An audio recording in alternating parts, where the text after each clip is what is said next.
Assalamualaikum warahmatullahi wabarakatuh. Innal hamdalillah alladzi arsala rasulahu bil huda wa dinil haq liyudhhirahu 'ala dini kulli wa kafa billahi syahida. Asyhadu an la ilaha illallah wahdahu la syarikalah wa asyhadu anna Muhammadan abduhu wa rasuluh. Allahumma salli wa sallim ala Muhammad amma ba'd.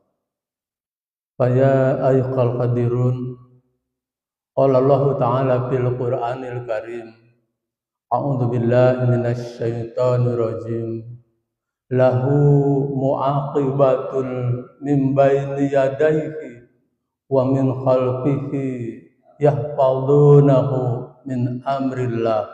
Shadaqallahul adzim. Setiap kita manusia memiliki tulang ekor sebagai tulang yang misteri penuh makna. Hans Spemann, ilmuwan Jerman yang berhasil mendapatkan hadiah Nobel di bidang kedokteran pada tahun 1935, dalam penelitiannya ia dapat membuktikan bahwa asal mula kehidupan adalah tulang ekor.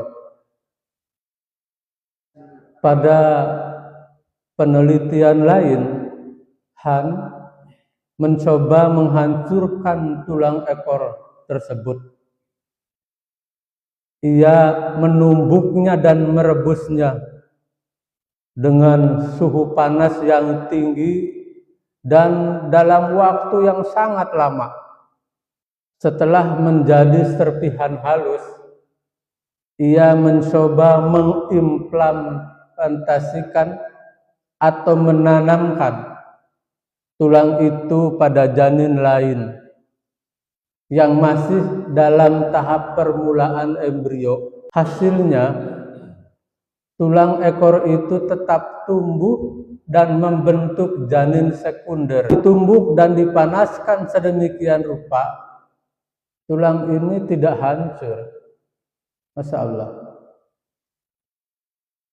Penelitian muktahir yang disampaikan oleh Jamil Zaini, trainer Asia Tenggara Publik Jakarta, ketika mengisi acara buka puasa bersama di Al-Azhar Solo Baru dengan tajuk Inspiring the Spirit of Life. Tulang ekor ini ternyata merekam semua perbuatan anak Adam dari sejak lahir hingga meninggal dunia.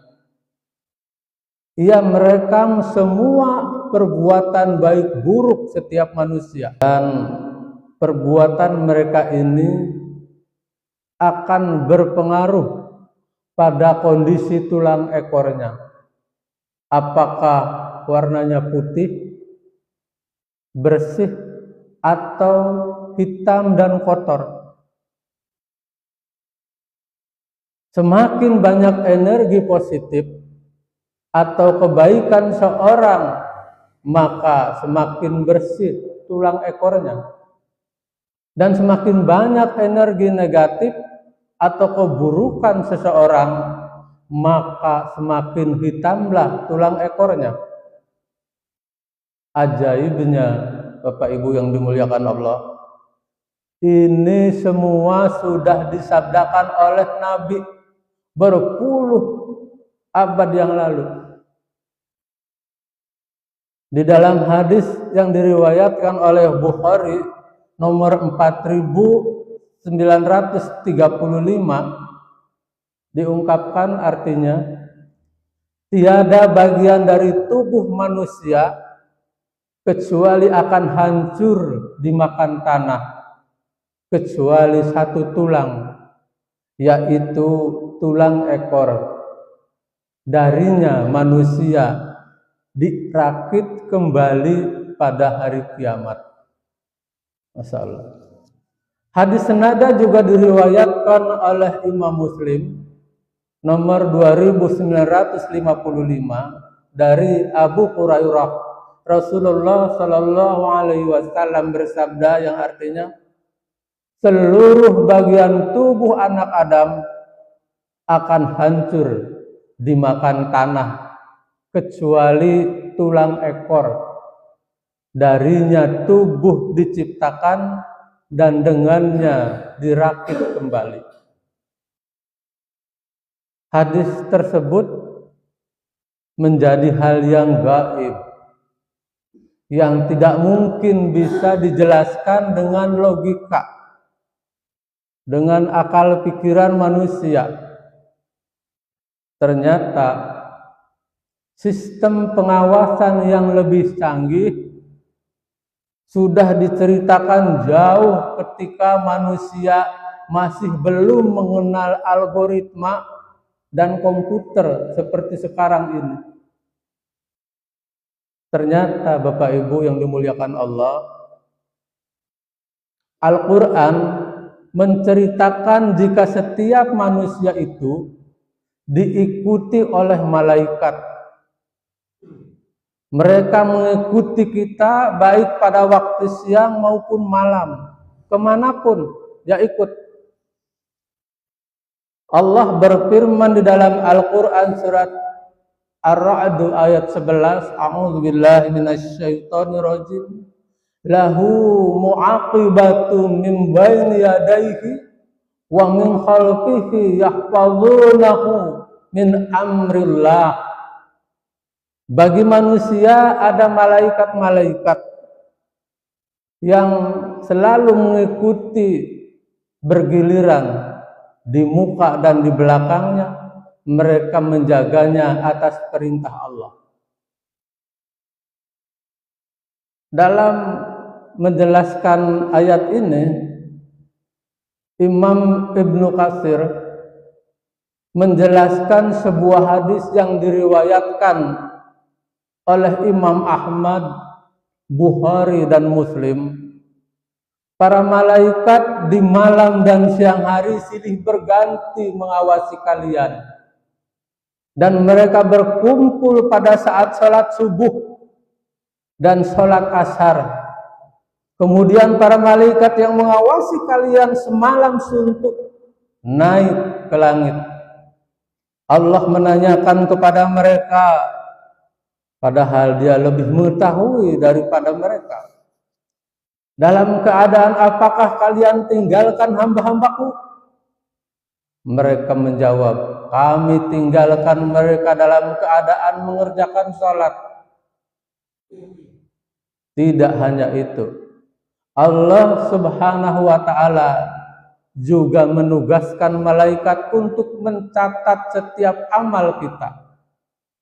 Mereka ada di sisi kanan dan di kiri. Malaikat sebelah kanan mencatat amal baik, yang kemudian kita kenal dengan malaikat raqib. Sedangkan sisi kiri mencatat amal buruk, yaitu malaikat atid. Balasan pada hari kiamat kelak tidak akan pernah tertukar. Dari tulang ekor manusia akan kembali dibangkitkan, dan mereka akan diberi balasan sesuai dengan kadar amal-amalannya. Bapak Ibu hadirin yang dimuliakan Allah, dari sepenggal berita kehidupan para tokoh, para selebriti, para politisi, dan lain-lain yang lagi marak dibicarakan orang, kerap membuat kita terbelalak dengan catatan hidupnya yang diurai tak usai-usai di media sosial, menjadi ibrah bagi kita, menjadi pelajaran buat kita sebagai kaum muslimin. Lebih-lebih ketika hadirnya Bezorka yang katanya membocorkan praktek kejahatan dan kebobrokan yang menimbulkan ketakutan mereka, para pelakunya. Masya Allah, Allah lah yang maha tahu benar atau tidak, seperti apa kelakuannya, seperti apa kehidupannya. Bagi kita, setiap kapanpun, dimanapun, dengan siapa dan pencatat kehidupan itu selalu ada. Itulah malaikat dan Allah yang maha tahu. Kita harus hati-hati dan waspada, karena perbuatan apapun akan kembali kepada kita.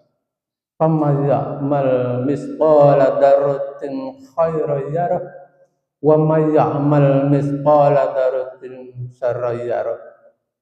Barang siapa yang mengerjakan kebaikan sekecil apapun, niscaya dia akan melihat balasannya. Dan barang siapa yang mengerjakan kejahatan sekecil apapun, niscaya dia akan melihat balasannya pula.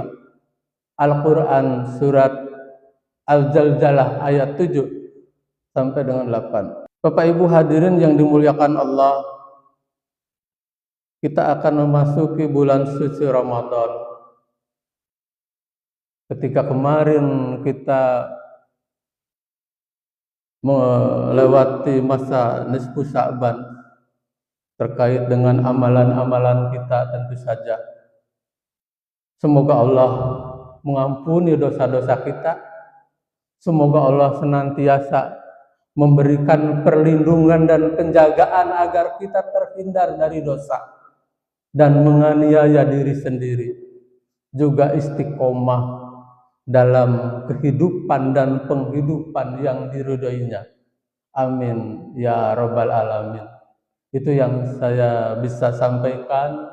Mudah-mudahan bermanfaat buat kita semua, dan tentu saja saya mohon maaf apabila ada hal yang kurang berkenan. Billahil hidayah wa taufiq. Nun wal qalami wa ma yasturun. Fastabiqul khairat. Wassalamualaikum warahmatullahi wabarakatuh.